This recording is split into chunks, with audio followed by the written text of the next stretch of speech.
Sir আপনি আজকে অফিসে যাবেন না। কেন রে? কেন আমি অফিসে যাব না? স্যার আপনার বেডরুমে খাটের নিচে ম্যাডামের বয়ফ্রেন্ড লুকিয়ে আছে। এই তুই কি পাগল হয়েছিস? আমি মাত্র রুম থেকে আসলাম। রুমে যদি কেউ থাকতো আমি কি জানতে পারতাম না? আমি অবশ্যই জানতে পারতাম। স্যার আমি যা বলছি সত্য কথা বলছি। কালকে যখন আপনি অফিসে চলে যান তার পরপরই ম্যাডাম তার বয়ফ্রেন্ডকে নিয়ে বাসায় আসে।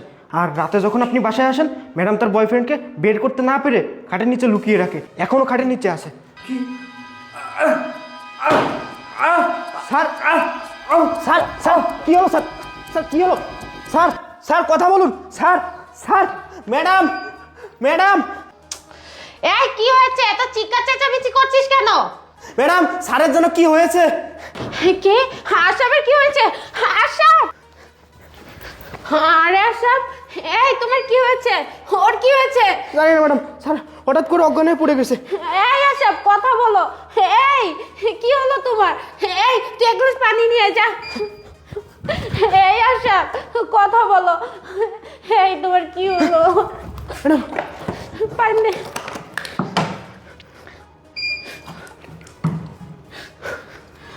আশরাফ, এই আশরাফ।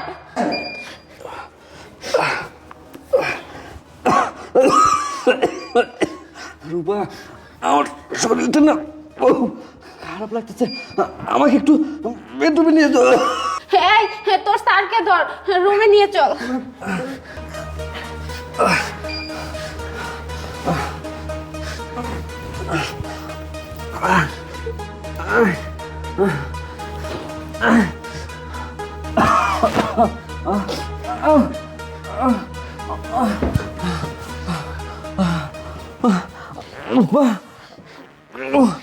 এই এই তোমার কি অনেক কষ্ট হচ্ছে? খুব খারাপ লাগছে আমার। এই তুই দাঁড়িয়ে আছিস কেন? এখানে স্টপ দে। আচ্ছা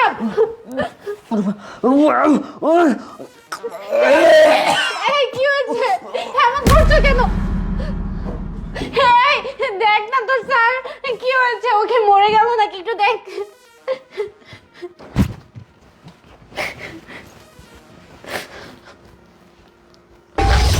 ম্যাডাম স্যার তো আর নাই।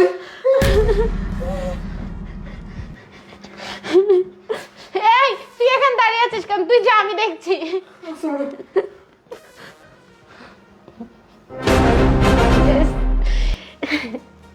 মেঘটা চাইতে জল।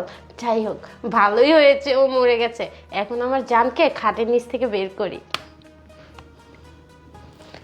জান, এই জান, আপরটা তো মরে গেছে, তাড়াতাড়ি বের হোক। এই জান, ও কি সত্যি মারা গেছে? দেখি তো।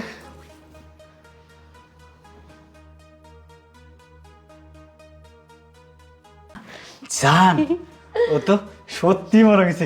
ও ইয়েস। যাক, এইবার আমাদের পথের কাঁটা একদম ক্লিয়ার। জান চলো, ওর যে টাকা পয়সা আছে সব কিছু নিয়ে পালিয়ে যাই। হয়েছে, চলো তাড়াতাড়ি।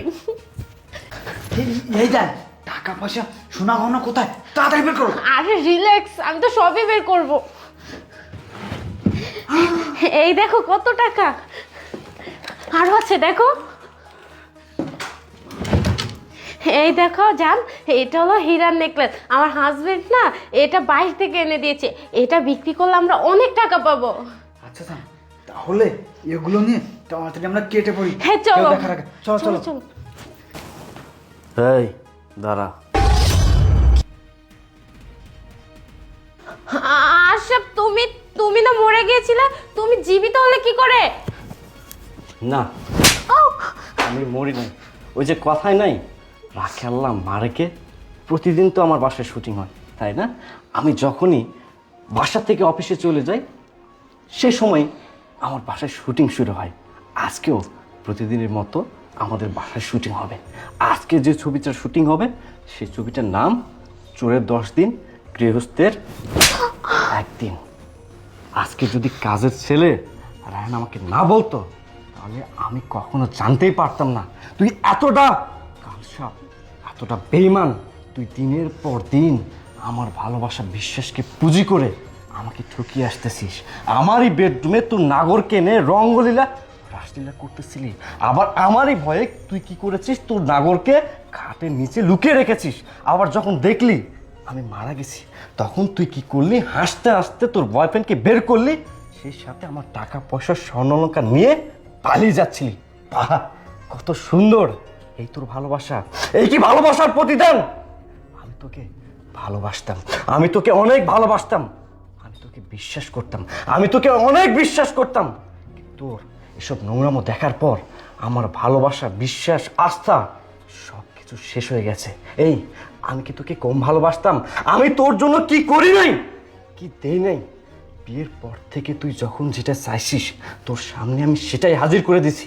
আমার অফিসে যদি কাজের চাপ থাকতো, তুই যদি আমাকে একটা SMS করতি, বলতি আমার ভাল লাগতেছে না বাসায়, আমি বাইরে যাব, আমি ঘুরতে যাব, আমি কোনো অজুহাত না দেখে তোর সমস্ত চাহিদাগুলো পূরণ করার চেষ্টা করেছি, তোর আবদারগুলো পূরণ করার চেষ্টা করেছি, কারণ আমি তোকে ভালোবাসি। আরে তুই আমাকে বলে দিতে পারতি তোর লাইফে আমার কোনো অস্তিত্ব নেই, আমি এমনিতেই সরে দাঁড়াতাম। এত বড় ছলনা, এত বড় প্রতারণা তুই আমার সাথে না করলেও পারতি। এই, তুই কি বলতে পারবি বিয়ের পর থেকে তোর কোনো আবদার আমি অপূর্ণ রেখেছি? তোর জন্য আমি কি করি নাই বল? তোর জন্য আমি একাধিক অ্যাকাউন্ট পর্যন্ত করেছি, ঢাকা শহরে জায়গা করেছি, বাড়ি করেছি। এত কিছু করার পরও তুই দিনের পর দিন আমারই অগোচরে অন্য একটা ছেলের সাথে সম্পর্কে জড়েছিস। এসব করার আগে তোর কি বুক একটা বারের জন্য কেঁপে উঠলো না? তোর কি একটা বারের জন্য মনে হলো না তুই যা করতেছিস অন্যায় করতেছিস? না রে, তোর মতো মেয়ের সাথে আর যা হোক কখনোই সংসার করা যায় না। তুই আমারই বেডরুমে এসছি, আমার ভাবতেও ঘৃণা হচ্ছে তোর প্রতি। তুই এতটা বেঈমান, এতটা কালপিট। আমি তোকে চিনতে ভুল করেছিলাম, আমি না তোকে চিনতে ভুল করেছিলাম। তোর এই চেহারা দেখার বিন্দু পরিমাণ রুচি আমার হচ্ছে না। এই ছেলে, তুই কি জানতি না এই মেয়েটি বিবাহিত? বিবাহিত একটা মেয়ের সাথে তুই কিভাবে পারলি সম্পর্ক করতে? আরে তোকেই দোষ দিয়ে লাভ কি? আমার তো ঘরেই ঠিক নেই। যখন আমার ভালোবাসার মানুষ, আমার ভালোবাসার স্ত্রী আমাকে বুঝলো না, আমাকে পিছন থেকে ছুরি মারলো, তাহলে তোকে দোষ দিয়ে কোনোই লাভ হবে না। ঠিক আছে, তুই যেহেতু এই ছেলেকে ভালোবাসিস, এর সাথেই থাকতে চাচ্ছিস, আমি তোদের একসাথে থাকার ব্যবস্থা করতেছি। আমি চাইলেই তোদের দুজনকে আইনের হাতে তুলে দিতে পারতাম, কিন্তু আমার একটা রেপুটেশন আছে। আমি চাই না তোদের মতো কালসাপদের জন্য আমার রেপুটেশন নষ্ট হোক। এখন এই মুহূর্তে তোর নাগরকে নিয়ে আমার বাসা থেকে বের হয়ে যাবি, আমি তোকে ডিভোর্স দিব। যা, বের হয়ে যা, যা। আশরাফ, তুমি আমাকে মাফ করে দাও, তুমি আমাকে আর একটা বার সুযোগ দাও। বাস বাস, আর নাটক করার চেষ্টা করবি না। তুই তো দিনের পর দিন আমার সাথে নাটক করে আসতেছিলি, ভালোবাসার নাটক। আমি তোর নাটক ধরে ফেলেছি, বলছি না আমার বাসা থেকে বের হয়ে যেতে। এখানে যদি আর 1 সেকেন্ড দাঁড়িয়ে থাকিস, তাহলে তোর পা ভেঙে হাতে ধরে দেব। যা, বের হয়ে যা।